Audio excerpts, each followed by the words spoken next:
आदरणीय साथियों नमस्कार, आपका स्वागत है, अभिनंदन है अपने चैनल विधि ज्ञान चर्चा में। मैं आर.एस. धीमान एडवोकेट। साथियों आज का हमारा टॉपिक है, आज का विषय आज हम चर्चा करेंगे उत्तर प्रदेश राजस्व संहिता 2006 की धारा 38 गलतियों एवं लोपों के सुधार के संबंध में जो प्रावधान दिए गए हैं उनके संबंध में चर्चा करेंगे। तो साथियों जो हमारे चैनल पे हमारे व्यूअर्स नए हैं, अभी तक हमारे चैनल को सब्सक्राइब नहीं किया है, कृपया चैनल को सब्सक्राइब कर ले, वीडियो को शेयर करें, लाइक करें और साथियों कमेंट भी किया करें। तो आइए साथियों इसको व्हाइट बोर्ड पे समझते हैं। उत्तर प्रदेश राजस्व संहिता 2006 की धारा 38 गलतियों एवं लोपों के सुधार के संबंध में प्रावधान के संबंध में। तो नंबर 1 है, जो पहला प्रावधान है वो है नक्शा खसरा और खतौनी में किसी गलती लोप में सुधार हेतु आवेदन पत्र तहसीलदार को प्रस्तुत किया जाएगा। कहने का मतलब है कोई व्यक्ति है और उसके नक्शा या खतौनी में कोई त्रुटि है, लोप है, तो उसके लिए आवेदन तहसीलदार को उस व्यक्ति द्वारा देना होगा। नंबर 2 है आवश्यक जांच के उपरांत तहसीलदार नक्शे में सुधार हेतु अपनी संस्तुति कलेक्टर को तथा अन्य मामलों में अपनी रिपोर्ट उप जिलाधिकारी को प्रेषित करेगा।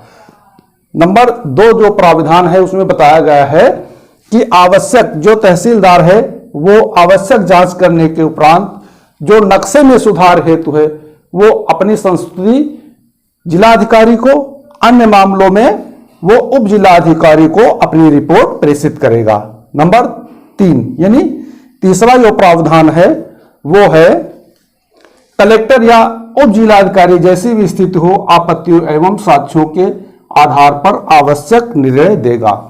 कहने का मतलब है कलेक्टर या उप जिलाधिकारी जैसी भी स्थिति हो साक्ष्य एवं आपत्तियों के आधार पर आवश्यक निर्णय उस मामले में करेगा।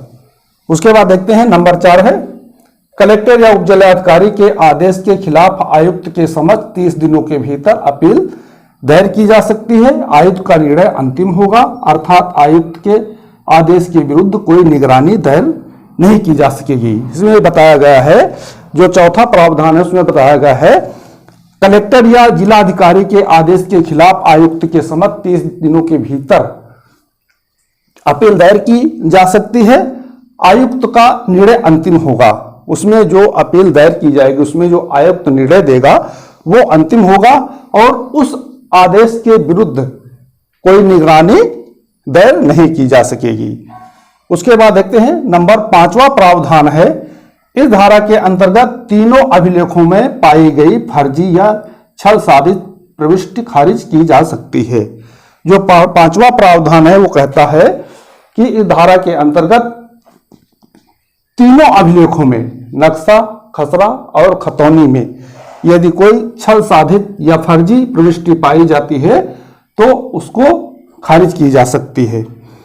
अब देखते हैं नंबर 6 प्रावधान है राजस्व निरीक्षक को यह अधिकार प्राप्त है कि वह खतौनी खसरा में किसी निर्विवाद त्रुटि या लोप को जांच के पश्चात ठीक कर सकेगा। जो 6 प्रावधान है उसमें बताया गया है खसरा और खतौनी के संबंध में यदि कोई निर्विवाद त्रुटि है जिसमें कोई विवाद नहीं है या उसमें कोई लोप है और उसमें भी कोई विवाद नहीं है तो राजस्व निरीक्षक उसकी जांच करके उसको ठीक कर सकेगा। और नंबर 7वां प्रावधान है गलती और लोप को सुधारने की शक्ति के अंतर्गत स्वत्व या स्वामित्व के मामले शामिल नहीं माने जाएंगे। कहने का मतलब है जहां पर गलती और लोप को सुधारने की शक्ति दी गई है वहां पर स्वामित्व या स्वत्व के मामले शामिल नहीं माने जाएंगे। यदि स्वत्व और स्वामित्व से संबंधित कोई निर्णय इसमें ले लिया गया है तो अवैध माना जाएगा।